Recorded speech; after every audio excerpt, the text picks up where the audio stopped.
Hi, I'm Steve May, the owner of Chimney Works.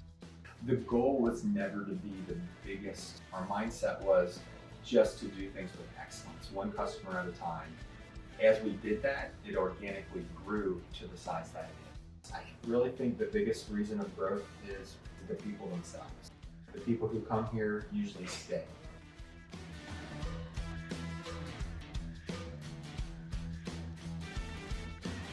Hi, I'm Jake Senna, and I'm the general manager here at Chimney Works and Rocky Mountain Stoves, and I've been with the company for about 14 years now.